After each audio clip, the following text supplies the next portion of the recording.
আজকে আমি সজনে আলু দিয়ে মসুর ডাল দিয়ে চচ্চড়ি করবো। আপনারা দেখুন, এই যে মসুর ডাল, পেঁয়াজ রসুন কেটে নিয়েছি, কড়াইটা চুলায় বসিয়ে দিলাম, তেল দিচ্ছি, তেল গরম হওয়া পর্যন্ত অপেক্ষা করব।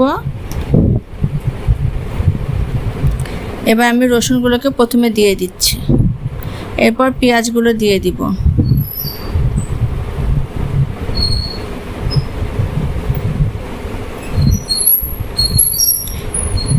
নেড়ে নিচ্ছি, এরপর কয়েকটা কাঁচামরিচ চিড়ে দিলাম।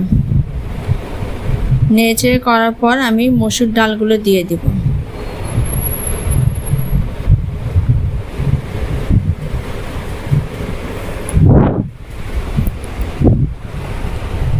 মসুর ডালগুলো দিয়ে আবার আমি নাড়াচাড়া করতেছি।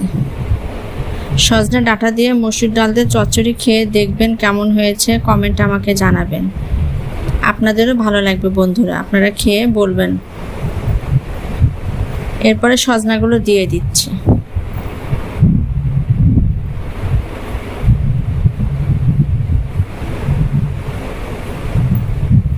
লবণ দিলাম, হলুদ দিচ্ছি, দিয়ে আবার নাড়াচাড়া করছি।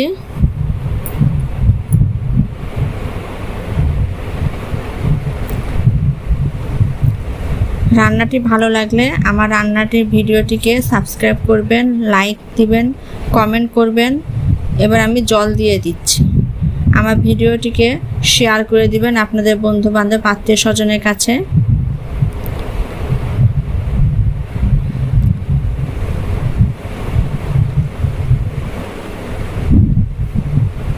এবার আমি ঢাকা দিয়ে দিব।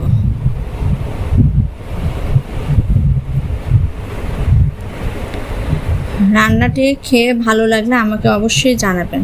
এরপর ঢাকনা তুলে দেখছি কেমন হয়েছে। আমার জল অনেকখানি শুকিয়ে গেছে, এখন আমি একটু আলতোভাবে নাড়াচাড়া করে নিব। আমার গ্যাসের চুলা মিডিয়াম লোতে রাখবো না, ফুল স্পিডে রেখে দিব জলটা শুকানো পর্যন্ত। আমার সজনাগুলো সিদ্ধ হয়ে গেছে।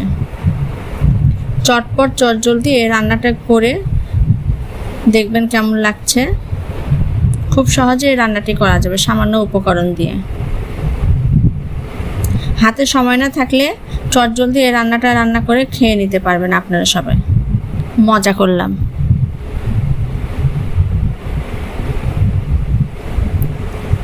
আমার চচ্চড়িটা প্রায় হয়ে এসেছে, আমি এখন নামিয়ে নিব। দেখুন আমার চচ্চড়িটা কি সুন্দর হয়েছে। ধন্যবাদ বন্ধুরা।